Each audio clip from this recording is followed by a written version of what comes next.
بسم اللہ الرحمن الرحیم۔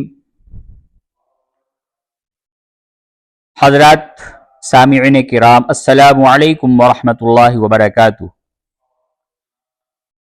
سیرت النبی صلی اللہ علیہ وسلم کی نشست کی آج کی ہماری یہ چھٹی نشست ہے، اور اللہ تبارک و تعالی کے فضل و کرم سے ہم نے 5 کامیاب نشست محفل عید میلاد النبی صلی اللہ علیہ وسلم کی پوری کی ہے۔ آج کی ہماری اس محفل میں سب سے پہلی ہجرت جو کہ حبشہ کی ہجرت تھی، اس ہجرت کے واقعے پہ چند باتیں عرض کرنے جا رہا ہوں۔ مکہ کے سرداروں کی مخالفت کے باوجود مکہ میں اسلام پھیل رہا تھا۔ روزانہ یہ خبر مشہور ہوتی کہ آج فلاں شخص نے اسلام قبول کر لیا۔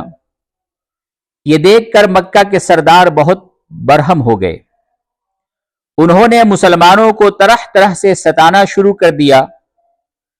اس وقت رسول اللہ صلی اللہ علیہ وسلم نے اپنے ساتھیوں سے کہا کہ تم مکہ چھوڑ کر کسی دوسرے مقام پر چلے جاؤ۔ لوگوں نے پوچھا کہ کہاں جائیں؟ آپ نے ہاتھ سے اشارہ کیا کہ حبشہ کی طرف چلے جاؤ۔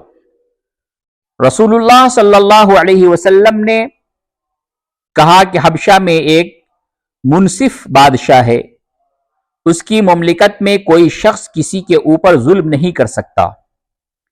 اس کے مطابق لوگوں نے مکہ سے نکلنا شروع کیا۔ رجب 5 نبوی میں مسلمانوں کا پہلا قافلہ حبشہ کے لیے روانہ ہوا۔ اس میں 11 مرد اور 5 عورتیں تھیں۔ یہ لوگ چھپ کر خاموشی کے ساتھ مکہ سے نکلے۔ مکہ سے روانہ ہو کر جدہ کے ساحل پر پہنچے۔ یہاں 2 تجارتی کشتیاں حبش جانے کے لیے تیار تھیں۔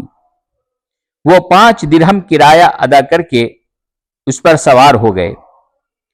مکہ کے لوگوں کو خبر ہوئی تو مسلمانوں کو پکڑنے کے لیے اپنے آدمی دوڑائے، مگر یہ لوگ جب بندرگاہ پر پہنچے تو مسلمانوں کو لے کر کشتیاں وہاں سے روانہ ہو چکی تھی۔ جلد ہی بعد مسلمانوں کا ایک اور قافلہ حبش کی طرف روانہ ہوا۔ دوسری ہجرت میں 86 مرد اور 17 عورتیں شامل تھیں۔ قریش نے جب دیکھا کہ مسلمان حبش پہنچ کر مطمئن زندگی گزار رہے ہیں، وہاں ان کے اسلام پر کوئی روک ٹوک کرنے والا نہیں، تو انہوں نے پھر آپس میں مشورہ کیا۔ طے ہوا کہ عمرو بن عاص اور عبداللہ بن ابی ربیعہ کو تحفے ہدیے لے کر حبش بھیجا جائے، وہاں وہ ان کو حبش کے بادشاہ نجاشی کو دیں۔ اسی طرح دربار کے لوگوں اور بادشاہ کے مقربین کو بھی پہنچائیں اور ان کو اپنا ہم خیال بنائیں۔ اس فیصلے کے مطابق عمرو بن عاص اور عبداللہ بن ابی ربیعہ دونوں حبشہ پہنچے۔ انہوں نے پہلے تمام درباریوں اور بادشاہ کے قریبی لوگوں کو تحفے دیے اور ان سے گفتگو کر کے انہیں اپنا ہم خیال بنانے کی کوشش کی تاکہ وہ بادشاہ کے سامنے ان کی تائید کریں۔ انہوں نے ان سے کہا کہ ہمارے شہر کے کچھ نادان لوگ اپنا آبائی دین چھوڑ کر تمہارے ملک میں پناہ لے چکے ہیں۔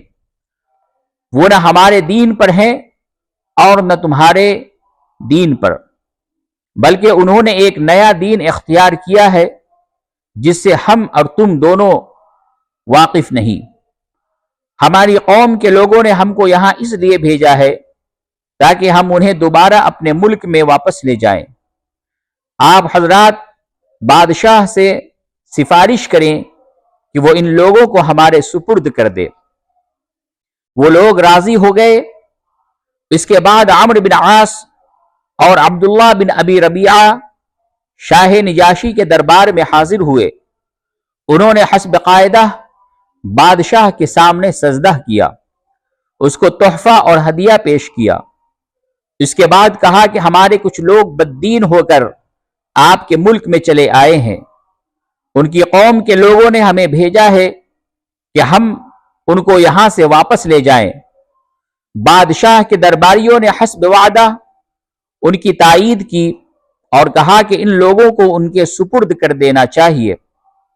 عمرو بن عاص اور عبداللہ بن ابی ربیعہ چاہتے ہیں کہ بادشاہ مسلمانوں سے گفتگو کیے بغیر انہیں ان کے حوالے کر دے۔ جب انہوں نے یہ بات نجاشی سے کہی تو نجاشی کو غصہ آ گیا۔ اس نے کہا کہ میں ان لوگوں سے بات کیے بغیر اس معاملے میں کوئی فیصلہ نہیں کر سکتا۔ اس نے اپنے ایک آدمی کو حکم دیا کہ وہ مسلمانوں کو اس کے دربار میں لے آئے۔ مسلمانوں نے آپس میں مشورہ کیا کہ نجاشی ایک عیسائی بادشاہ ہے، پھر ہمیں اس سے کس ڈھنگ سے بات کرنا چاہیے۔ متفقہ طور پر یہ طے ہوا کہ ہم دربار میں وہی کہیں گے جو ہمارے نبی صلی اللہ علیہ وسلم نے ہم کو سکھایا ہے۔ وہ دربار میں آئے تو انہوں نے بادشاہ کو صرف سلام کیا۔ شاہی رواج کے مطابق انہوں نے اس کو سجدہ نہیں کیا۔ مسلمانوں سے پوچھا گیا کہ تم لوگوں نے بادشاہ کو سجدہ کیوں نہیں کیا؟ تو حضرت جعفر بن ابی طالب نے مسلمانوں کی نمائندگی کرتے ہوئے کہا کہ ہم ایک اللہ کے سوا کسی کو سجدہ نہیں کرتے، ہمارے رسول صلی اللہ علیہ وسلم نے ہم کو یہی بتایا ہے۔ نجاشی نے پوچھا کہ عیسائیت اور بت پرستی کے سوا وہ کون سا دین ہے جو تم نے اختیار کیا ہے؟ حضرت جعفر رضی اللہ تعالی عنہ اٹھے اور دربار میں یہ تقریر کی، اے بادشاہ، ہم لوگ شرک پر تھے، ہم بتوں کو پوجتے تھے اور مردار کھاتے تھے اور پڑوسیوں سے برا سلوک کرتے تھے، ہم حرام کو حلال کیے ہوئے تھے اور ہمارا باز ہمارے باز کا خون بہاتا تھا، ہم نہ حلال کو جانتے تھے اور نہ حرام کو۔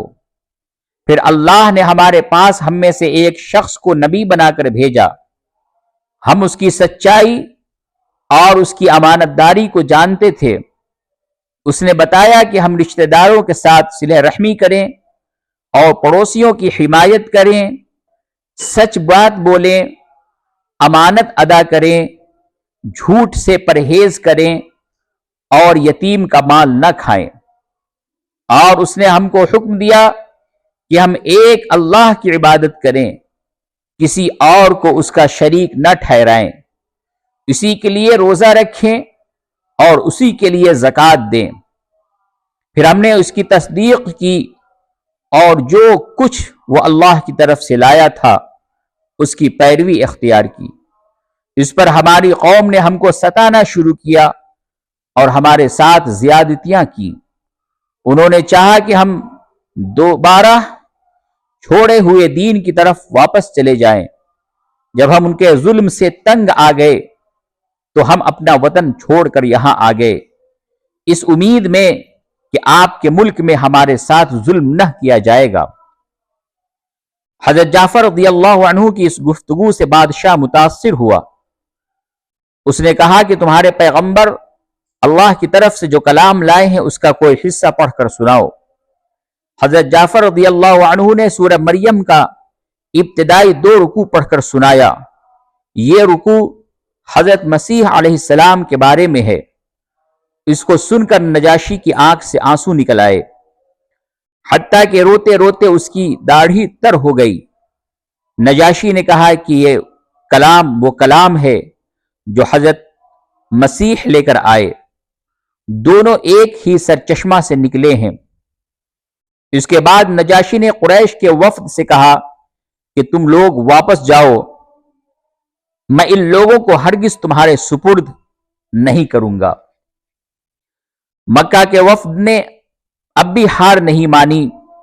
اگلے دن وہ دوبارہ نجاشی کے دربار میں گئے اور اس سے کہا کہ یہ لوگ حضرت عیسیٰ علیہ السلام کے بارے میں بہت سخت بات کہتے ہیں، آپ ان کو بلا کر اس کی بابت دریافت کریں۔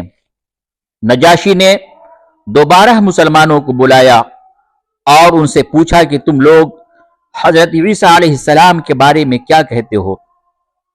حضرت جعفر رضی اللہ عنہ نے جواب دیا کہ ہم وہی کہتے ہیں جو ہمارے نبی نے ہم کو بتایا ہے، وہ یہ کہ حضرت عیسیٰ علیہ السلام اللہ کے بندے اور اس کے رسول تھے، وہ خدا کی روح اور اس کا کلمہ تھے۔ نجاشی نے زمین پر سے ایک تنکا اٹھایا اور کہا کہ خدا کی قسم، تم نے جو کچھ کہا، حضرت عیسیٰ علیہ السلام اس ایک تنکے کے برابر بھی زیادہ نہ تھے۔ اس پر بادشاہ کے درباری کافی برہم ہوئے، مگر اس نے کسی کی پرواہ نہ کی۔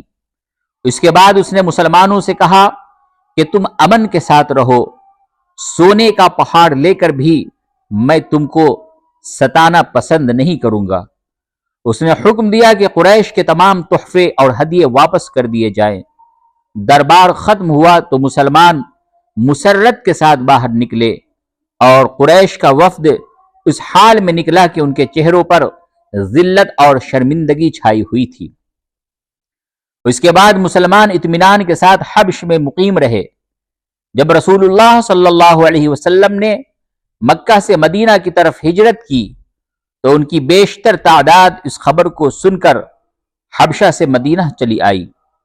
بقیہ حضرت جعفر رضی اللہ عنہ کے ساتھ سن 7 ہجری میں فتح خیبر کے وقت مدینہ پہنچے۔ روایات بتاتی ہیں کہ شاہ نجاشی نے رسول اللہ صلی اللہ علیہ وسلم کی رسالت کی تصدیق کی۔ اس نے مسلمانوں کو گواہ بنا کر کلمہ پڑھا۔ مسلمان جب مدینہ واپس ہونے لگے تو اس نے ان کو سفر خرچ اور زاد راہ دیا اور کہا کہ اے اپنے پیغمبر کے پاس پہنچ کر ان سے کہنا کہ میری مغفرت کے لیے دعا فرمائیں۔ رسول اللہ صلی اللہ علیہ وسلم کو معلوم ہوا تو آپ فوراً اٹھے، وضو کیا اور 3 بار فرمایا کہ اے اللہ تو نجاشی کی مغفرت فرما۔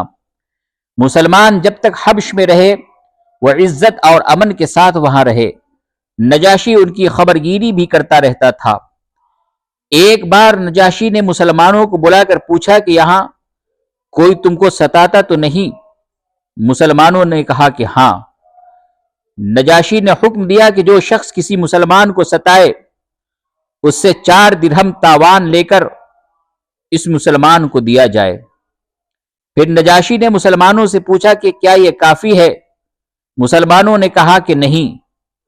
اس کے بعد نجاشی نے تاوان کی رقم 8 درہم کر دی اور اس کے مطابق لوگوں کے درمیان منادی کے ذریعے اعلان کرایا۔ مسلمان نجاشی کے اس ملک میں اس کے خیر خواہ بن کر رہے۔ اس زمانے میں نجاشی کے ملک پر اس کے ایک دشمن نے حملہ کر دیا۔ مسلمانوں کو اس واقعے پر بہت رنج ہوا۔ وہ نجاشی کی کامیابی اور دشمن پر اس کے غلبہ کی دعائیں کرتے رہے۔